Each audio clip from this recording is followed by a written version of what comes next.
Hello दोस्तों, आपका स्वागत है हमारे चैनल इंडियन अफेयर्स पर। दोस्तों, आपने कई बार दूसरों को बोलते हुए सुना होगा कि किसी भी इंसान का गुस्सा उसका सबसे बड़ा दुश्मन होता है। ऐसा इसीलिए बोला जाता है क्योंकि गुस्से में आने के बाद इंसान अपनी सेंसेस को खो बैठता है और कुछ भी कर देता है। पर अगर आपको कहा जाए कि गुस्से में आकर एक लड़की ने अपनी गर्लफ्रेंड का ही मर्डर कर दिया तो जी हाँ, हम बात कर रहे हैं श्रद्धा मर्डर केस की। इसके बारे में तो आप सबको पता ही होगा। तो अब उसी केस में एक और खबर आ रही है जिसमें ये पता चल रहा है कि साउथ दिल्ली के छतरपुर पहाड़ी में एक रेंटेड अपार्टमेंट में मूव होने के बस 4 दिन बाद ही आफ्ताब अमीन पूनावाला और उनकी live in partner Shraddha Walker की एक काफी हीटेड आर्ग्यूमेंट हो गई थी। ये कोई पहली बार नहीं था जब इन दोनों की लड़ाई हो रही थी। इससे पहले भी इनके रिलेशनशिप के दौरान दोनों अक्सर आर्ग्यूमेंट्स में इंडल्ज होते रहते थे। श्रद्धा मर्डर केस में पुलिस का कहना है कि आफ्ताब को शक था कि श्रद्धा किसी और लड़के के साथ उन पर चीट कर रही है। इसी शक की वजह से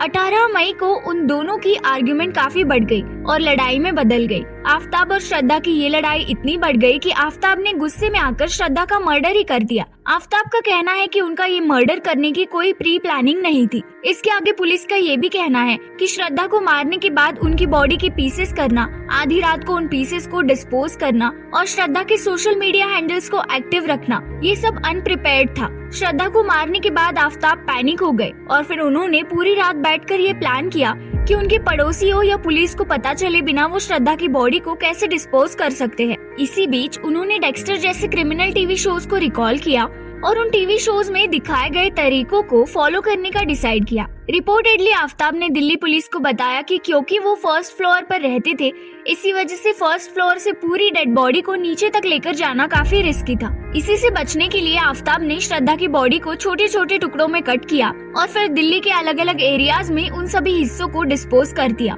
क्योंकि आफ्ताब ने बॉडी पार्ट्स को कई दिनों तक अलग अलग पार्ट्स में डिस्पोज किया, इसी वजह से बॉडी पार्ट्स को प्रिजर्व करके रखने के लिए आफ्ताब ने 19,000 का एक नया फ्रिज भी खरीदा था। मर्डर करने के कुछ दिनों बाद आफ्ताब ने श्रद्धा का फोन स्विच ऑफ करके एक नदी में फेंक दिया। इसके बाद आफ्ताब अपनी लाइफ नॉर्मली जीने लगे और गुरुग्राम के एक कॉल सेंटर में जॉब करने लगे। मर्डर करने के बाद वो डेटिंग ऐप बम्बल के थ्रू एक लड़की को अपने घर भी लाए थे, जब श्रद्धा के बॉडी पार्ट्स उसी घर में एक फ्रिज में रखे हुए थे। करंटली आफ्ताब पिछले कई दिनों से पुलिस कस्टडी में ही है और इस केस की फर्दर इन्वेस्टिगेशंस अभी चल रही है। दोस्तों, इस बारे में आपकी राय हमारे साथ जरूर शेयर कीजिए और नए न्यूज अपडेट्स के लिए हमारे चैनल को लाइक, शेयर और सब्सक्राइब करना मत भूलिए।